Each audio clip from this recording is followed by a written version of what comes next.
Hello, everyone. I'd like to welcome you to the Chamber's first Friday luncheon. I'm Will Alvis, the 2024 board president. We're thrilled to see every one of you today. At this time, I would like to ask Pastor Justin Lindsay from Timber Creek Church to come forward and say the invocation.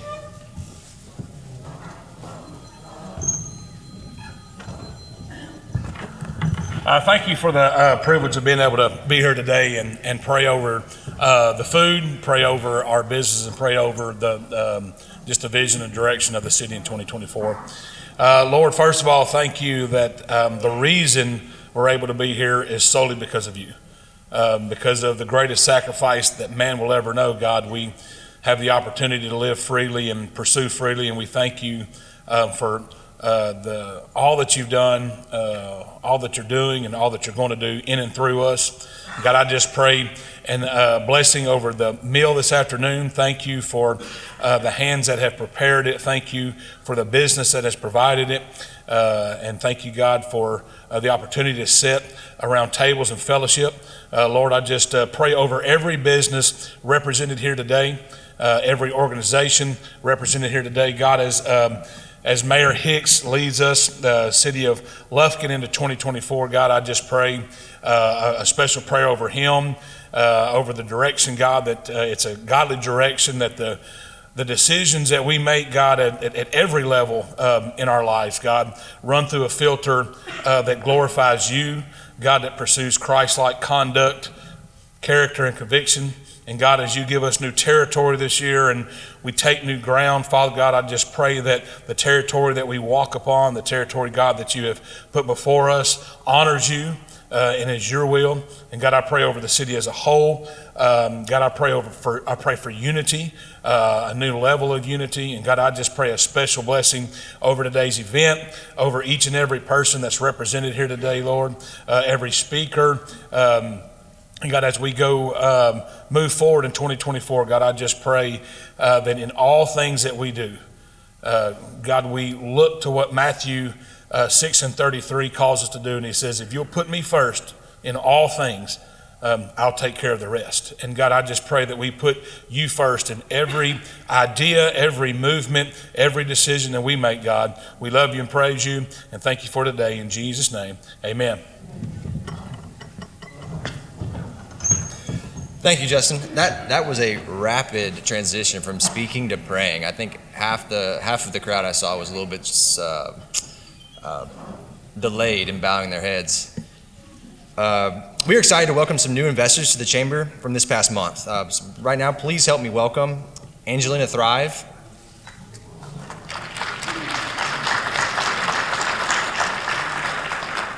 the White Peacock Olive Oil and Vinegar Company. And while White Peacock has been a member there under new management or new ownership, Love Inc. of Angelina County,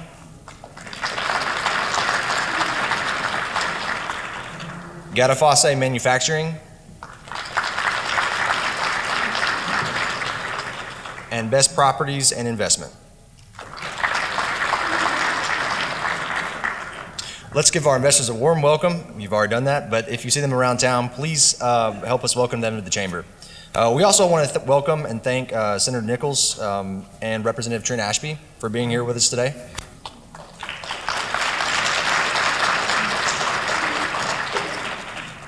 We know it all takes sponsors to make this events like this happen, and I would like to thank our sponsors. First Friday sponsor, luncheon sponsor, Lufkin Coca-Cola. Thank you, Lynn. State of the City presenting by the following Woodland Heights Medical Center and Lufkin Economic Development Corporation. State of the City Gold sponsor, Encore Electric Delivery. And our silver sponsors, Hospice in the Pines and Lee Trans. As well as our media sponsor, the Lufkin Daily News.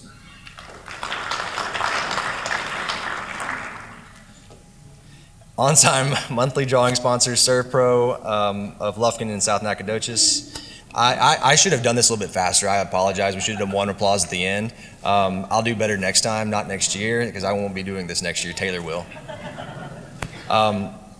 Let's give Serve Pro of Lufkin a round of applause, please. At this time, I'm glad to get off stage, but we would like to welcome Woodland Heights CEO, Jose Echevarria. All right, here we go.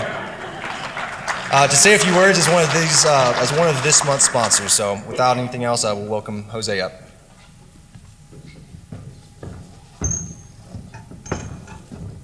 Thank you, Will. I will say you were able to roll your R's, so there's that.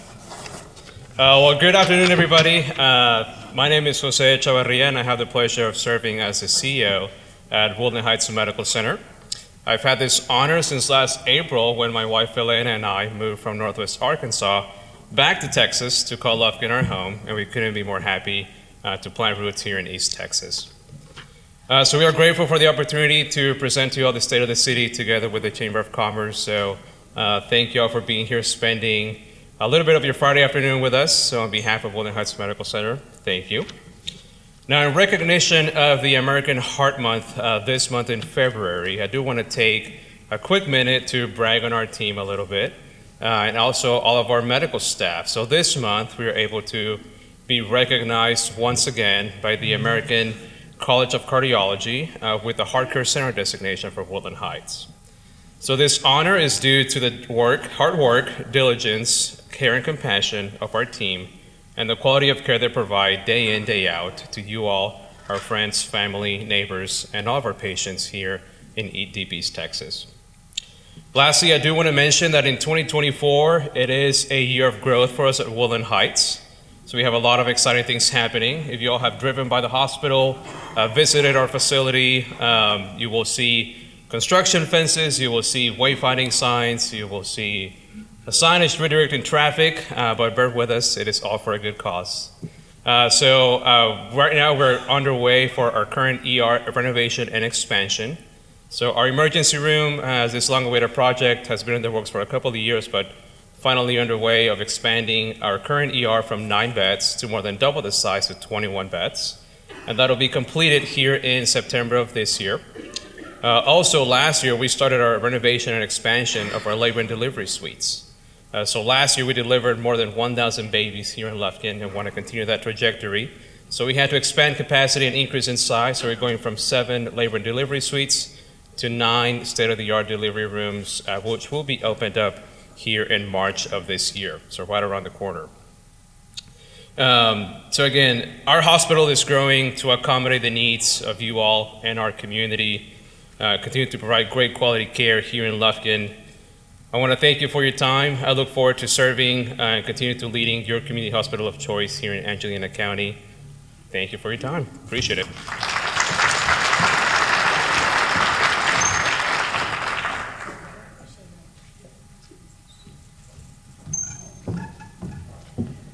Thank you for your continued support. If you enjoyed lunch today, we are happy to have partnered with Grando Catering.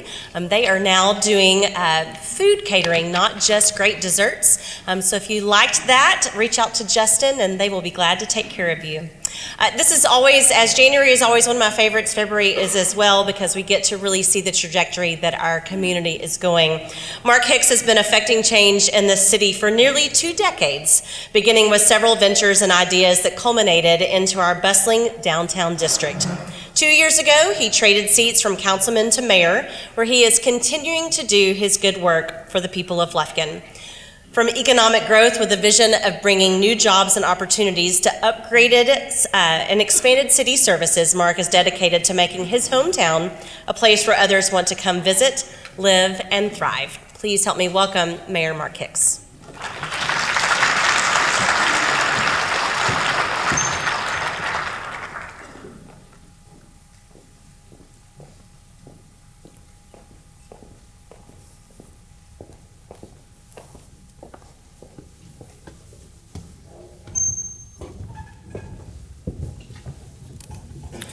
Thank you, Tara. I appreciate the introduction. It's always an honor to be here speaking to our citizens and visitors that have made their way to Lufkin today to hear what's going on in our fine community. I want to start by saying what an honor it is to serve as your mayor. I grew up here in Lufkin, and this community is very important to me, and I wanted to take on this role because I want to see good things happen for Lufkin. And I feel like overall, that's a generalized thought by all our citizens. We want to see good things happen in this community, and we want to see growth, and we want to see good things for our kids and a future that is beneficial to them. I want to take this opportunity to give you a quick introduction, thank my lovely wife who's with us today, and my number one fan, Callie. You want to stand up? I appreciate her support, and I appreciate her being here today. It's not easy being the mayor's wife sometimes, and she does that well, and I appreciate that from her very much. You also see my three daughters there. My oldest is 16 now, so she's driving. Be safe on the roads. We hope she is. But obviously love my kids, and I want to see a bright future for them. I hope that they will remain here in this community and raise a family here and have a job here and a bright future in Lufkin, Texas. I want to take a moment to introduce the council. If you guys would, as I call your name, if you're here today, stand up. Rocky Thigpen represents Ward 5, West Suter. Dr. Gaspina Bonner, Robert Schenkel, Brent Watkins, and our newest member, one of our newest members, Adam Lowther. And Jimmy, I want you to stand up too, because you're going to be sworn in as our next newest council member at our next meeting. Jimmy is replacing Rocky Thigpen, who has resigned the council to make a run for the Commissioner's Court. We wish him the best there. Rocky's a great guy, as many of you know. He's been a mentor to me on the council and served on the council for many years, and we appreciate his service. Let's see, Adam's not here today? Okay, all right. Thank you guys very much.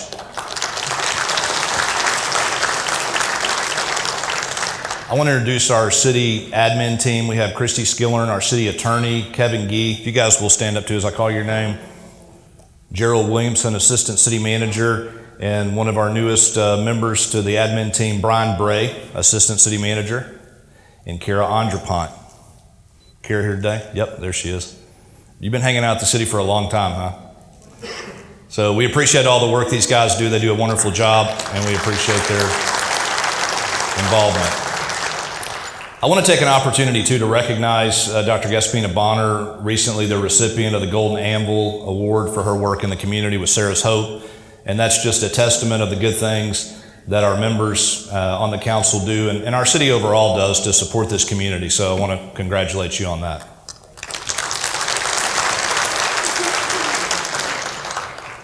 All right, I want to kick things off talking about partnerships with government. That is so important. And I feel like there's never been a time before that I can recall, and I feel like possibly never been a time when our local, our state, and our federal governments have worked together the way that they are working together now. We've got some great people involved, and it's so important that we interact with one another, that the city works with the county, that we work with the state, that we work with the federal government to make good things happen for Lufkin.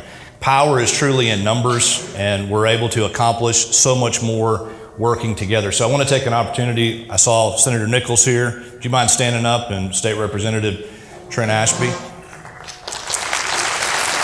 Thank you guys for being here. Do we have any other elected officials? Let's have the county officials stand up. I saw the county judge here. So our good sheriff, but that's usually important. So collaboration, trust, transparency, and accountability. We are involved in what we do because we want the very best for this county, for this city, and we want to see good things happen, and we want to make the best decisions for our residents and members of this community. I want to mention that the council in the last few months has lowered the tax rate to the lowest it's been in 1995. I think that's a big accomplishment for us. So the new tax rate is 47.82 cents per $100 in value. That's a round of applause, I think so.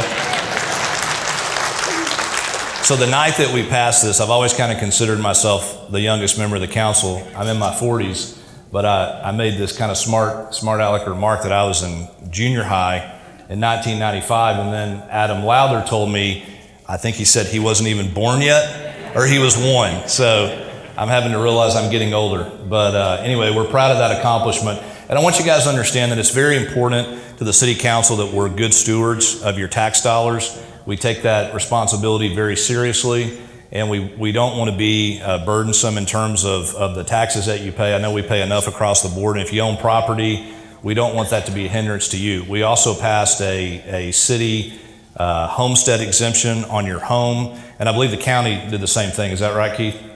Yep. So we were proud to pass those savings along.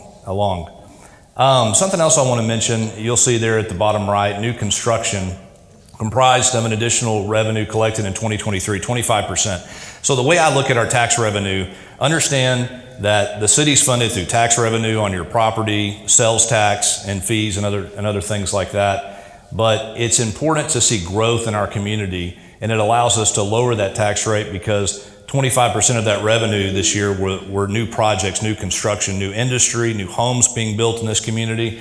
And as our community grows, we have to grow the community services like police and fire. And it's nice to be able to lower that tax rate, but yet we have additional revenue through new development to help fund our city. All right, let's talk about economic development. Does everybody in this room pretty well know Bob Sanford? We think he's doing a great job at the city of Lufkin, and if you don't believe that, ask him. He'll tell you. Bob, why don't you stand up for us?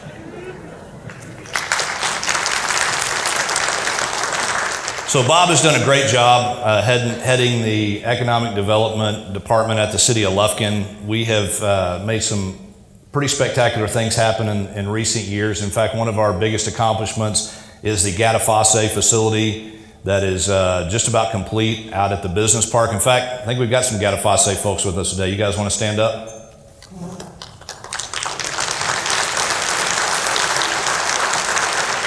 Thank you. We appreciate you guys locating your facility in Lufkin. Tens of millions of dollars have been spent on this new facility. It's pretty exciting to think that you guys now operate on 3 continents, and in North America, that location is in Lufkin. So we're proud to have you here. These are long-term generational jobs that Gatafosse has provided and is providing in our community. And we look for those type manufacturing facilities because, or really any type jobs overall. We want long-term generational jobs that are going to be here for today and for tomorrow and for the future.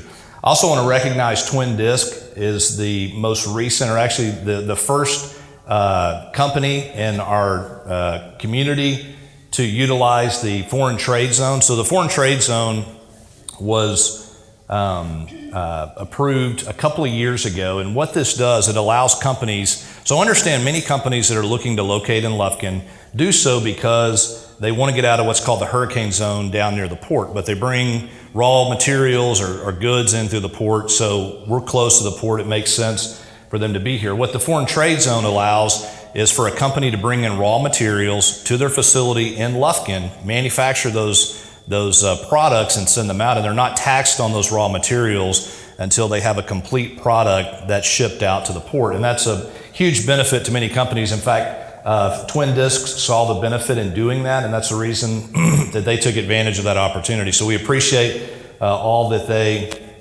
do in that area, and then being the first to move in that direction.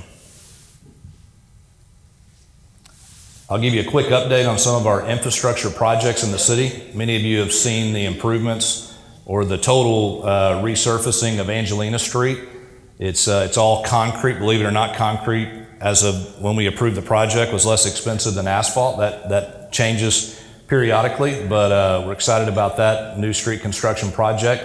The city has it was actually a plan in place before I got there, and each year they issue a list to every council member of roads that need to be repaved in different wards in our city, and that's all based on a grading system.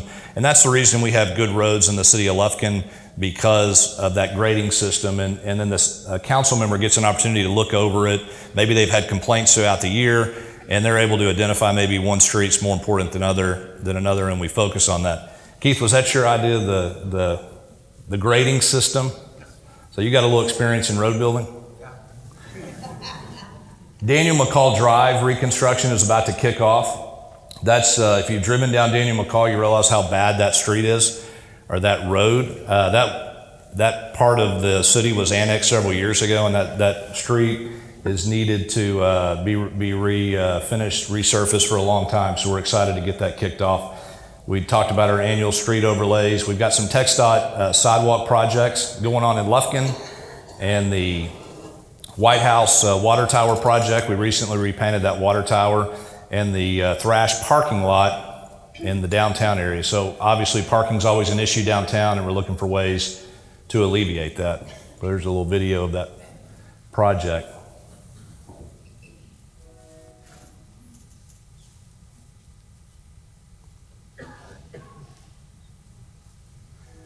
All right, very good. Let's talk about public safety. So public safety is one of the most important roles of a city. We've got fire, police, and paramedic EMS services. Lufkin Police Department answered 38,000 calls in 2023. They earned accreditation from the Texas Police Chiefs Association.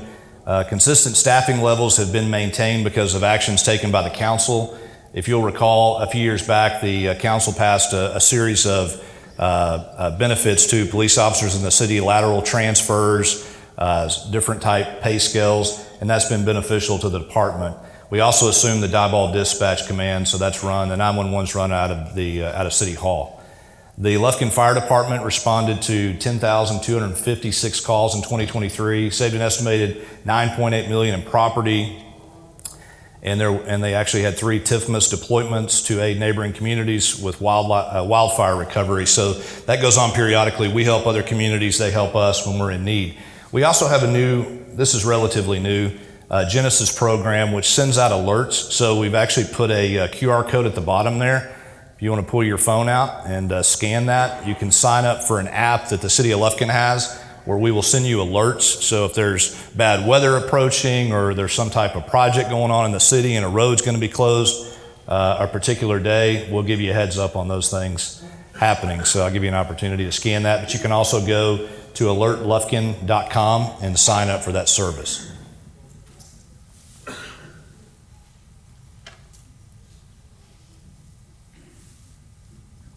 Kurth Memorial Animal Shelter. If you'll recall, we talked about this some last year. We had requests, so I've been mayor 3 years now. A couple years ago, I had several people approach me in the community and wanted to see change at our animal shelter. We hired a consultant to come in and tell us what we were doing right and what we were doing wrong and how we could improve. And I think we've made great strides in that department. We are transitioning to more of an animal service model. We have a new manager.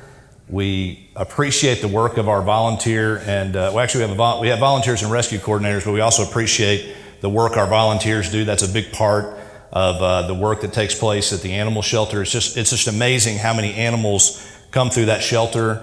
We are working to improve the live release rate, and we've done that, and we'll continue to do so. So here's some photos of some people with different animals they've adopted.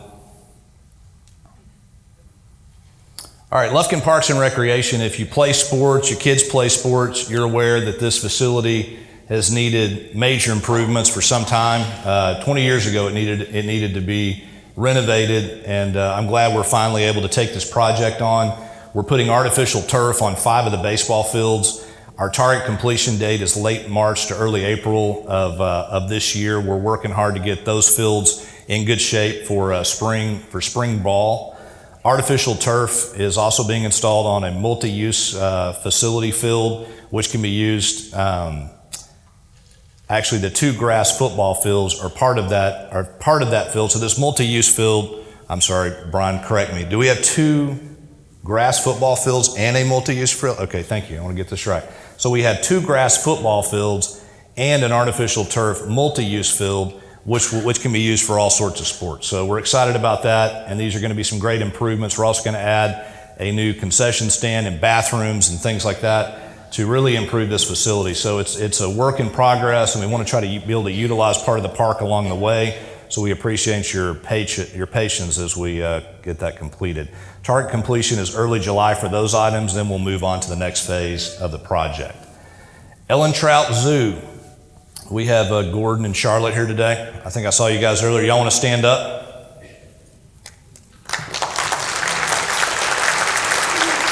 Thank you. We have an amazing zoo, and I don't have to tell you that. You guys know that. It's a huge tourist attraction for this community, and it's much in part because of what you guys have done. You've been there many years, and you've truly made that a spectacle in this community, and we're proud to have it. 125,000 visitors in 2023. Just think about that. That's an impressive number. A little over 5,600 visitors to the Zoo Boo in 2023. A little over 8,000 visitors to the Ellen Trout Zoo Park for the July 4th festivities. And then Ellen Trout Zoo's managers, you guys are like co-managers. Gordon and Charlotte recently received the 2023 Angelina Award of the Chamber Banquet. So well deserved. Thank you. All right, visit Lufkin. So we're always talking about the CVB and ways that we can bring people to Lufkin, and this is why. So 6.9 million visitors in 2022. The average visitor spent $150. Tourists spent $113 million in Lufkin, Texas, and tourism added $8.4 million to local sales tax receipts. So important that we bring people into our community and look for ways to market this community just to get people to come here and spend money and check the place out. These are some of our different activities downtown. So we have this new software now that pings off your cell phone, and it can calculate how many people were at a certain location at one time, and these are pretty interesting numbers. So 10,700 people at Springfest this year. Lufkin's Bistro sold 900 tickets. Arts, Culture, and Heritage Festival, 6,800 people. Boo Bash, 3,200. The Lighting of Rudolph, 9,000. And this is really cool. The Christmas Parade, close to 22,000 people downtown. So that's pretty amazing. Here's some shots of many of the events that take place in our community throughout the year. As you know, you live here, we have a lot of exciting things going on.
So as you can tell, we have some amazing things going on in the city of Lufkin. Our future is bright, and we appreciate your support in this community and the many things that we're working to do. I do want to take an opportunity, a couple things I forgot to mention earlier. Do we have anybody here from Pete Sessions' office today?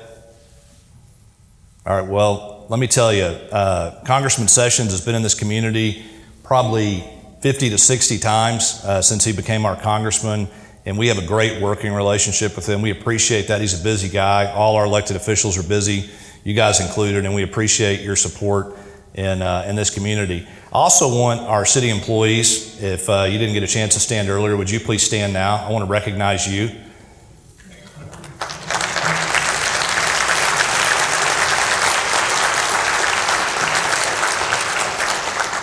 As you can see from that video, the city of Lufkin is responsible for a lot of different services in this community. Some we don't often think about, like infrastructure, or trash collection, or repairing pipes that bust during a freeze, or repairing roadways. And we appreciate the work of our city employees. We think you guys do a great job. I also want to take this opportunity to send my sincere appreciations to Gerald Williamson. He has worked. Gerald, how many years have you worked for the city? Almost 37. 37 years. And he started out in the police department, moved to police chief. Gerald is the real deal. He's a good guy. And I appreciate our friendship and your mentorship to me. And I wish you the best in your future endeavors. So thank you very much. All right, guys. So that wraps it up. Thank you. We look forward to a prosperous 2024. Thank you very much.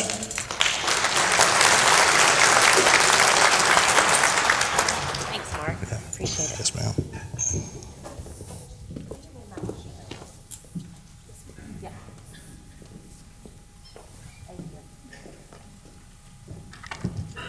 It helps if you have your notes.